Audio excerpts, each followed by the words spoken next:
बिस्मिल्लाहिर्रहमानिर्रहीम अस्सलामु अलैकुम। आज के लेक्चर में mid term examination point of view से कुछ क्वेश्चंस को अंडरस्टैंड करने की कोशिश करेंगे। आप कॉन्सेप्ट को समझें, लेक्चर को सुने, वीडियो के लेक्चर सुन लें, हैंड आउट्स पढ़ लें, बट कॉन्सेप्ट पढ़ने के बाद कुछ फ़ाइलों को, प्रीवियस पेपर्स को आप अंडरस्टैंड ज़रूर कीजिएगा किस तरह के क्वेश्चंस आते हैं और उनके क्या सलूशंस हो सकते हैं। तो कोशिश करते हैं कुछ एक्सप्लेन करने की। फर्स्ट क्वेश्चन है, how many dimensions does N dimensional array. N dimensional array है तो उसकी एन डायमेंशंस भी ही होंगी, यानी कि अगर 2 डायमेंशनल एरे तो 2 डायमेंशन होगी, 1 डायमेंशन सिंपल एरे की 1 होती है, लिहाजा ये फर्स्ट वाली ऑप्शन आएगी। विच of the following function call is call by reference for the following function prototypes. अब ये फंक्शन बनाया है, फंक्शन का नाम फन सी रखा है और इसको जो पैरामीटर दिए गए हैं वो पॉइंटर है। पॉइंटर का मतलब ये होगा कि इंटीजर टाइप पॉइंटर है, तो इसके पास कोई एड्रेस आए और फंक्शन को जहाँ कॉल किया जाता है वहाँ सिर्फ फंक्शन का नाम और वेरिएबल दिया जाता है। अब देखिए, फंक्शन का नाम वेरिएबल सादा फंक्शन होता तो ये वाला आंसर था, और पॉइंटर की सूरत में ये वाला आंसर होगा कि उसमें पॉइंटर पास नहीं होगा, एड्रेस पार्ट पास होगा। वेरिएबल का एड्रेस एंड ऑपरेटर से पास होता है। तो ये वाली फंक्शन इसमें इसको मेमोराइज ना करें, इसकी अंडरस्टैंडिंग करें कि ये किस तरह काम हो रहा है। कुछ चीज़ें खैर मेमोराइजेशन करने वाली भी होती हैं। नेक्स्ट हमारे पास है the operator plus plus and minus minus, जो इंक्रीमेंट डिक्रीमेंट ऑपरेटर है।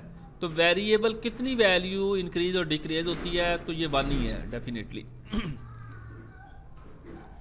अच्छा जी, loop which is most suitable to be used when the number of iteration is known. जब नंबर ऑफ आइटरेशन आपको पता हो तो सबसे ज़्यादा सूटेबल कौन सा होता है? For loop. वैसे तो आप वाइल डू वाइल भी लगा सकते हैं, बट सूटेबल पूछा है। All looping process require that iteration to be known, लेकिन सब में ज़रूरी नहीं है, ये वाली ऑप्शन भी नहीं है। अगर ऑल ऑफ दीज करें तो ये भी नहीं आएगा, क्योंकि इसमें अगर आपको नंबर ऑफ आइटरेशन नहीं भी पता, दरमियान में आ जाएगा, तो ये फॉर ज़्यादा सूट कर रहा है इसके लिए। String constant is enclosed in, string किसके अंदर आती है? ये डबल कोट्स के अंदर। In order to get the rightmost digit of a number, we divide this by 10 and take remainder. Reminder लेने से हमें वो वैल्यू वापस मिलती है। जैसे फॉर एग्जांपल कि हमारे पास रिमाइंडर वो ऑपरेटर है, अगर हम 39 को डिवाइड करें 10 पे तो ये आंसर इसका आएगा 3, यहाँ आएगा 30 और नीचे के बचा हमारे पास 9 इसका रिमाइंडर है। यानी कि अगर हम रिमाइंडर लें इसका कि 39 डिवाइडेड बाय 10 करें तो हमें आंसर मिलेगा 3, और अगर हम 39 और रिमाइंडर वाला ऑपरेटर दरमियान में यूज़ करें, रिमाइंडर ऑपरेटर जो होगा इसमें वो ये परसेंटेज वाला ऑपरेटर है, तो इसका आंसर जो हमें मिलेगा वो मिलेगा 9। लिहाजा अगर हमने लास्ट डिजिट लेना है, ये वाला 9 लेना है, तो हमें रिमाइंडर ऑपरेटर यूज़ करना पड़ेगा।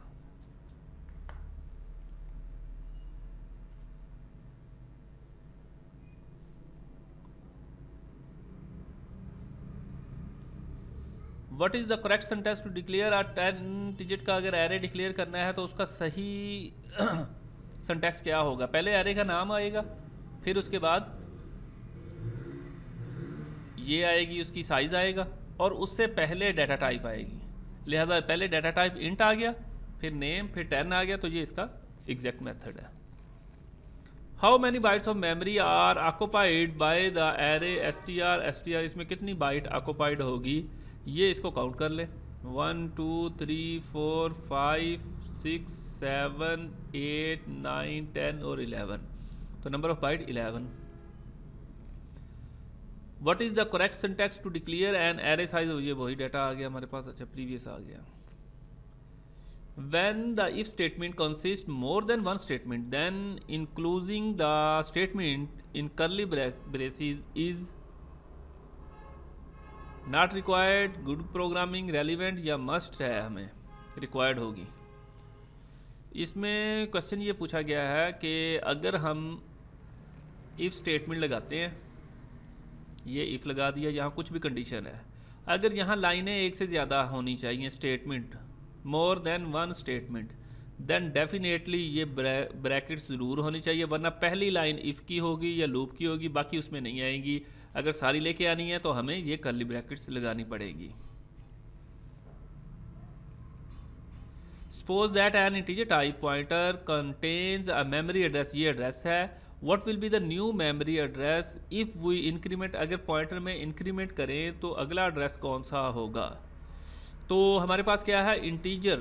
इंटीजर देखेंगे कितने बाइट ले रहा है, इंटीजर ले रहा है अगर 2 बाइट तो 2 का इंक्रीमेंट होगा, इंटीजर ले रहा है अगर 4 बाइट तो 4 का इंक्रीमेंट होगा, इंटीजर अगर ले रहा है 1 बाइट तो 1 का इंक्रीमेंट होगा। लिहाजा इंटीजर 1 बाइट तो नहीं लेता, 4 लेगा, तो ये वाला आंसर आएगा। Which of the following if missing would result in infinite recursions in case of recursive function के अंदर कौन सी चीज़ मिसिंग होगी तो वो रिकर्सिवली कॉल होता रहेगा। Recursive call, base call, function parameter, local variable. तो रिकर्सिव कॉल जो है ये अगर हम मिसिंग कर देंगे तो वो बार बार अपने अंदर ही कॉल होता रहेगा। Whenever we must use a library function or a predefined object or macro, we need to use, जब भी हम क्या करें कि प्रीडिफाइन ऑब्जेक्ट या माइक्रो को यूज़ करें। फॉर एग्ज़ाम्पल अगर हम SQRT ये फंक्शन यूज़ करना चाह रहे हैं, या पाई की वैल्यू यूज़ करना चाह रहे हैं, या साइन की वैल्यू यूज़ करना चाह रहे हैं, कॉज की वैल्यू यूज़ करना चाह रहे हैं, ठीक है, तो ये फंक्शन मैथ के अंदर लिखे हुए हैं, मैथ हेडर फाइल के अंदर, लिहाजा वो हेडर फाइल हमें इंक्लूड करवानी पड़ेगी। तो इसलिए इसका आंसर हेडर फाइल आना चाहिए, सोर्स फाइल ऑब्जेक्ट फाइल नहीं बनेगा, और एक्जी फाइल में भी उस चीज़ों की होती नहीं है। तो पहले क्वेश्चन देख ले, अगर डायरेक्ट आंसर आता है ठीक है, वरना बाकी जो अजम्पशन है वो करके देख ले कि आपको ये तो हो नहीं सकते, लिहाजा यही ज़्यादा करीब है उसके। Switch statement deals with type of integer data. तो switch statement integer, float, character, ये कंडीशन वाले फ्लोट पे नहीं आएगा, बाकी इंटीजर करैक्टर दोनों पे आ जाता है। लिहाजा ये दोनों हो तो बहुत अच्छा है, वरना आप इंटीजर करैक्टर में से किसी एक को कह सकते हैं। इंटीजर ज़्यादा सूट होता है। बोथ कंपाइलर और इंटरप्रेटर, दूसरा इंटरप्रेटर होगा, तो ये बाकी उसकी स्टेटमेंट है, कोई इतनी वो नहीं है, इसमें ईजी है। स्टैंड फॉर, ये इसका स्टैंड फॉर है, वो देख लीजिएगा आप। The parameter pass to in is digit function is a character variable, a boolean variable, an integer variable. अच्छा, ये है बिल्ट इन फंक्शन, तो आपको इसको पता होना चाहिए फंक्शन जो बिल्ट इन है। बिल्ट इन फंक्शन क्या करेगा, ये फंक्शन क्या करता है, इस डिजिट ये चेक करता है क्या ये फंक्शन डिजिट है, नाम इंडिकेशन नहीं होता, लेकिन ये बिल्ट इन फंक्शन है, इस वजह से ये एक वेरिएबल लेगा।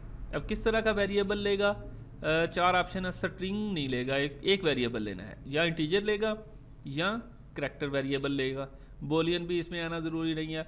अब इन दोनों में करैक्टर ज़्यादा सूट करता है, क्योंकि इसने बताना है कि ये डिजिट है या करैक्टर है, लिहाजा करैक्टर के अंदर इंटीजर भी आ जाता है, वो एज ए करैक्टर वैल्यू होगी, यानी कि अगर 2 लिखेंगे तो एज ए करैक्टर के तौर पे लेंगे तो उसका करैक्टर होगा, लिहाजा ये वाली option. C++ view each file as a sequential stream of bytes, bytes आएगा इसमें, बिट्स पे काम नहीं है, बाइट्स पे होगा। Structure collection of under a single name, both function and variable, only data types, only variables, only functions. तो structure के अंदर फंक्शन नहीं होते, वेरिएबल्स होंगे सिर्फ, वो क्लासेस हैं जिसमें फंक्शन और वेरिएबल्स दोनों आ जाएंगे। The default mode for writing into a file using of stream object is, default mode by default जो मोड होता है वो आउट का होता है, बाकी इसमें ऐड करने पड़ते हैं अगर इनका करवाना है, अपेंड का करवाना है। The Microsoft Word document is a kind of random access file की काइंड है, कहीं से भी रीड कर सकते हैं, कहीं से भी उसको एक्सेस कर सकते हैं जी। अगर ये दो पॉइंटर दिए हैं और इसमें क्या प्रॉब्लम है ये पूछा गया है। अब पॉइंटर का पता हो कि उसके अंदर 2 मार्क्स का ये क्वेश्चन होगा, तो इस स्टेटमेंट में यही इशू है कि ये चूँकि पॉइंटर है Q एंड P, लिहाजा पॉइंटर के अंदर एड्रेस स्टोर होते हैं और एड्रेस पे हम कैलकुलेशन नहीं कर सकते, यानी कि इन एड्रेसेस को ऐड नहीं कर सकेंगे हम। ये P + Q नहीं होगा, ये वाला, इसमें थोड़ा सा मैं वाजे कर दूं कि ये वाला P + Q एडिशन हो रही है, ये जो इन्वर्टेड कॉमे में लिखा है ये तो इसने एज इट प्रिंट कर देना है P + Q, ये बिल्कुल ठीक हो जाएगा कि ये प्रिंट हो जाएगा। ये वाला क्या है, ये कैलकुलेशन हो रही है जो कि नहीं परफॉर्म करेगा, यहाँ एरर आएगा, यहाँ इस पॉइंट के ऊपर। P का एड्रेस भी वो प्रिंट कर देगा, अगर P को प्रिंट करेंगे उसका एड्रेस प्रिंट कर देगा जो उसके अंदर पड़ा हुआ है, और उसके अंदर एड्रेस पड़ा होता है, पॉइंटर एड्रेस कंटेन रखता है। If a structure is pass to a function, तो what will be the default calling conversion by value और बाय रेफरेंस। ये देख लीजिएगा, इसमें आसान ही है कि स्ट्रक्चर जब पास बाय करते हैं तो वो पास बाय रेफरेंस होता है या पास बाय वैल्यू होता है। Explain the logic of a given code and also determine its output. हाँ जी, ये 3 मार्क्स का एक क्वेश्चन है, ये 3 स्लाइड्स में आया है, यानी कि क्वेश्चन नंबर वही है और क्वेश्चन सारा यहाँ से शुरू होगा कि ये हमारे पास आ गया, करैक्टर नेम लिया उसने 10 डिजिट का, तो उसमें खाकान लिया और इसमें ये वाला करैक्टर ले लिया और फिर क्या किया है, strn कनकैट, इसको और इसको कनकैटिनेट कर दे। कनकैटिनेशन में वो क्या करेगा, अटैच कर देगा 2 स्ट्रिंग को, इस वाले को इसके साथ अटैच करेगा और इसके मेरा ख्याल पहले जो है ना, नहीं इस वाले को पहले वो MSG लिया है लिहाजा वेलकम, और KHA को अटैच कर देगा नेम वाले को, क्योंकि 3 डिजिट पहले ले रहे हैं। और इसी तरह ये लिया है और फिर इसमें भी कॉन्कैट किया हुआ है 3 डिजिट को। बल कॉन्कैटिनेशन वाला बिल्ट इन फंक्शन देख लेंगे, आपको ये प्रोग्राम की समझ आ जाएगी। द रिमाइंडर परसेंटेज, ये जो ऑपरेटर दिखाया गया, रिमाइंडर ऑपरेटर पहले भी हमने थोड़ा समझाया, तो ऑपरेटर किस नोयत का है, लॉजिकल है, अरिथमेटिक है, रिलेशनल है, कंडीशनल है, तो लिहाजा ये अरिथमेटिक ऑपरेटर है, ये उस ग्रुप में आता है। What will be the output of following code, इसकी आउटपुट क्या होगी, x की वैल्यू 10 है, लेकिन यहाँ पे देखें 10 अकेला प्रिंट नहीं होगा, अगर ये वाला होता तो फिर अकेला 10 होता। अब ये वाला स्ट्रिंग भी प्रिंट होगा x = और x = 10। अब उसके ऊपर ये वाले कॉलम नहीं आने, इन्वर्टेड कॉमर्स में जो चीज़ होती है वो प्रिंट हो जाएगी, आगे जो वैल्यू है वो प्रिंट होगी, लिहाजा ये वाली थर्ड जो है ये वाला इसका करेक्ट आंसर बनता है। The purpose of using cout is to display information on the screen, read the data नहीं होगा, रीड नहीं होगा, write into a file, file में राइट नहीं होता, तो ये किस लिए होता है, cout डिस्प्ले करता है स्क्रीन के ऊपर वैल्यू को। Which of data type will be assume if no data type is specify with the constant, तो इंटीजर होगा इसमें इंट, लेकिन इंट की भी शॉर्ट टाइम जो है ना वो आती है आमतौर पे। अब शॉर्ट भी उसमें आ रहा है, फ्लोट भी उसमें आ रहा है, इंट आ रहा है, डबल आ रहा है, तो मेरा ख्याल है कि शॉर्ट उसमें आना चाहिए। When an array element is pass to a function it is pass by reference, array जो है वो pass by reference by default जाता है, यानी कि फर्स्ट एलिमेंट का एड्रेस जाता है उसमें भी और उससे आगे एक्सेस हो जाता है।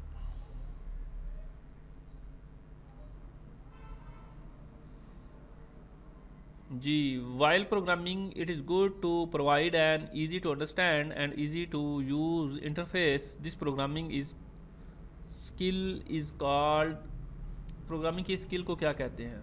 यूजबिलिटी कहेंगे, इजी टू अंडरस्टैंड है तो ये भी आसान ही है जी। Which of the following is the correct syntax to access the value of first element of an array using pointer? तो फर्स्ट एलिमेंट कैसे मिलेगा पॉइंटर को यूज़ करते हुए? पहला एलिमेंट होता कहाँ पे है?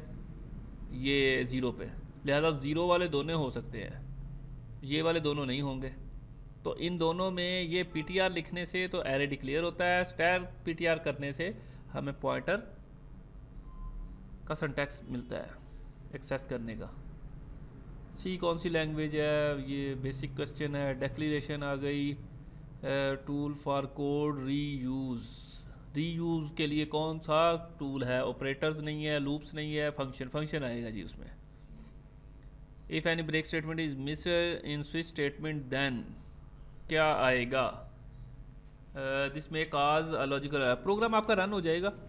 स्विच स्टेटमेंट में अगर ब्रेक नहीं करेंगे तो लॉजिकल एरर आ सकता है, ज़रूरी नहीं है। No effect on the program, नहीं, प्रोग्राम पे इफेक्ट तो होगा। फॉर एग्जांपल अगर हमने छोटा नंबर सेलेक्ट करना है तो पहले मिल गया, फिर आगे चेक कर रहे हैं, उससे भी छोटा हो गया तो वो मिल गया, फिर आगे चेक हो रहा है, तो वो इस तरह कह लें कि ना प्रॉब्लम आ सकता है। अगर आपको एक नंबर मिल गया फिर आगे वो ब्रेक करने से आगे जाएगा ही नहीं। 2D can access using array name S, इस तरह दिस तकनीक इज़ कॉल्ड, इसको क्या कहते हैं जी? ये सिंगल को कहेंगे रेफरेंस, अब डबल है तो डबल रेफरेंस, सिंगल रेफरेंस तो होगा ही नहीं। सिंगल डी रेफरेंसिंग नहीं है, वो डबल रेफरेंसिंग और डबल डी रेफरेंसिंग ये वाला आएगा। यानी कि ये डी रेफरेंसिंग हो रहा है ताकि उसके अंदर जो चीज़ पड़ी हुई है उसका जो एड्रेस आ रहा है वो आपको दे दे। Null character is use to indicate the of string, string के आखिर पे नल करैक्टर होता है, एंड यानी कि शो करेगा वो। अब हमारे पास ये एक स्ट्रक्चर दिया गया है और right the code for declaring a constant type variable constant and assigning value, इसको वैल्यू देनी है, ये वाला काम करना है। अच्छा जी, अब चलें इसको थोड़ा अंडरस्टैंड करते हैं। देखें, एक कस्टमर का एक स्ट्रक्चर बनाया, उसमें दो वेरिएबल दे दिए हैं। कौन से? कस्टम नंबर है और इंट सैलरी है, SALARY सैलरी, ये दो इसके, और ये भी हैं, सॉरी, कस्टम नंबर सैलरी। अच्छा, फ्लोट में कमीशन दे दिया गया है। हाफ प्रोग्राम ऊपर है, ये वही क्वेश्चन आगे चल रहा है। अच्छा, अब कोड क्या लिखना है हमने कि इसको ये वाला वेरिएबल डिक्लेयर करें। तो वेरिएबल आप थोड़ा सा स्ट्रक्चर को देखेंगे तो थोड़ी सी अंडरस्टैंडिंग भी हो जाएगी। इसमें जैसे हम लेते हैं ना इंट ए या एक्स, कोई सी भी चीज़ है, या अगर वैसे डिक्लेयर करना होता तो इंट CUST ये बनाते हैं हम। अब हमारा स्ट्रक्चर का नाम क्या है पहले हमें वो देखना पड़ेगा। एक मिनट, कस्टमर, CUSTOMER, कस्टमर। तो हम क्या करेंगे, कस्टमर जिस तरह लिखा था ना, इंट CUST1, अगर इंटीजर टाइप का बनाना होता, अगर इस कस्टमर इस डाटा स्ट्रक्चर टाइप का बनाना तो यहाँ कस्टमर लिख दें CUSTOMER, तो क्या आएगा आगे CUST, ये यू है भाईजान।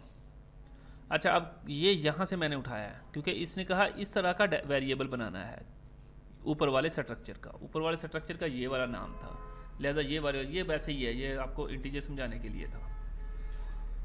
ये कस्टमर बन गया तो अब उसके 1 2 3 तीनों वेरिएबल उसमें बन जाएंगे। अब उसको कैसे एक्सेस करना है, 1 मार्क्स का ये होगा, दूसरा ये आपने उसको वैल्यू कैसे असाइन करनी है, आप लिखोगे CUST डॉट लगा दोगे यहाँ पे, डॉट क्या चीज़, ये इसमें वैल्यू रखनी है। CUST1 भी है, सॉरी यहाँ पे 1 भी है, जो ये नाम दिया है वही बनाना है, वही आगे लिखेंगे यहाँ पे SALARY और इक्वल टू कर दें ये वाली वैल्यू के 2000 के, तो ये उसको वैल्यू मिल जाएगी। बाकी डिटेल वही स्ट्रक्चर पढ़ें, इंशाल्लाह समझ आएगी।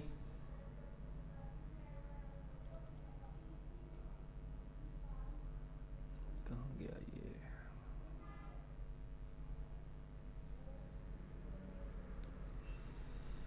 जी नेक्स्ट है identify each of the following as a string conversion function और स्ट्रिंग मैनिपुलेशन फंक्शन। आपने बताना है कि स्ट्रिंग कन्वर्जन फंक्शन कौन से हैं और मैनिपुलेशन ये फंक्शन वाले उसमें स्ट्रिंग वाले टॉपिक में बड़ी डिटेल में अवेलेबल है। और सिंपल तौर पे ये है कि ये फंक्शन के बारे में कोई और चीज़ नहीं करनी, सिर्फ ये वाला फंक्शन बताना है, ये वाला फंक्शन क्या करता है, ये वाला फंक्शन क्या करता है, ये वाला फंक्शन क्या करता है। ये देखें str कॉपी, ये स्ट्रिंग कॉपी करता है, कौन सी, इस वाली कॉपी को इस वाली कॉपी में कॉपी कर देगा, यानी कि ये वाली अटैच कर देगा या कॉपी कर देगा। जो भी फंक्शन काम करता है, ये क्या काम हुआ, ये उस स्ट्रिंग पे मैनिपुलेशन नहीं हुई। स्ट्रिंग कन्वर्जन और स्ट्रिंग मैनिपुलेशन के बारे में बताना है। कन्वर्जन क्या होगा कि उस स्ट्रिंग को चेंज ही कर दे, मैनिपुलेशन उसके ऊपर कोई थोड़ा सा वर्कआउट कर दे, उसको एक्सेस कर लें, उसको ऐड कर लें, उसको माइनस कर लें। लिहाजा ये होगा मेरे ख्याल से स्ट्रिंग मैनिपुलेशन, ये वाला। और ये जो है ATOF, ये है कि string to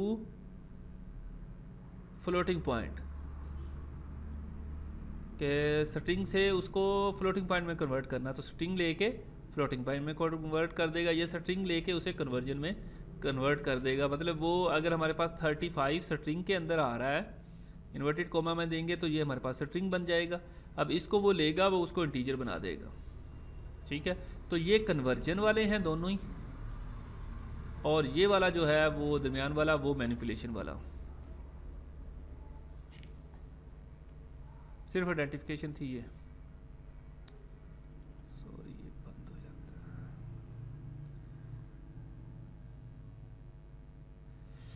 what is the output following code snippet आ गया हमारे पास, ये कोड है, इसको देखते हैं जी।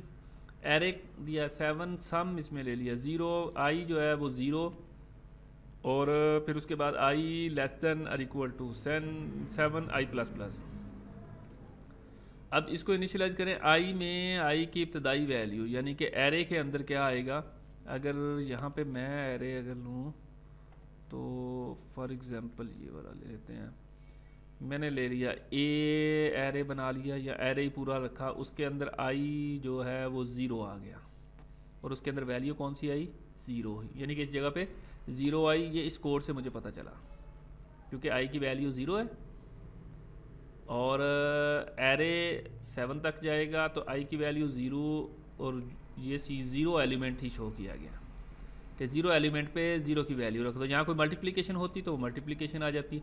फॉर एग्जांपल बाज़ ये भी आ जाता है कि इसको 2 से मल्टीप्लाई करके दिखाया गया, 2i अगर होता तो यहाँ पे फिर भी ये 0 की फॉर्मेट में तो 0 आएगा, 1 की फॉर्मेट में फिर 2 आना था, 2 की फॉर्मेट में 4, 3 की फॉर्मेट में 6, यानी कि मल्टीप्लिकेशन होती जाती, वो स्टोर होता जाता। आगे जाके इसका अगला कोड देखते हैं वो क्या आ रहा है। हाँ जी, यहाँ पे फिर सम इज इक्वल टू ये सम प्लस एरे, सम हमारे पास 0 है, एज सम 0 था हमारे पास, और sum is equal to array के अंदर क्या पड़ा हुआ था फर्स्ट टाइम में 0, और फिर उसमें ये एस वाला है और ये एरे वाला है, लिहाजा ये 0 प्लस 0 होके इसमें 0 आ जाएगा।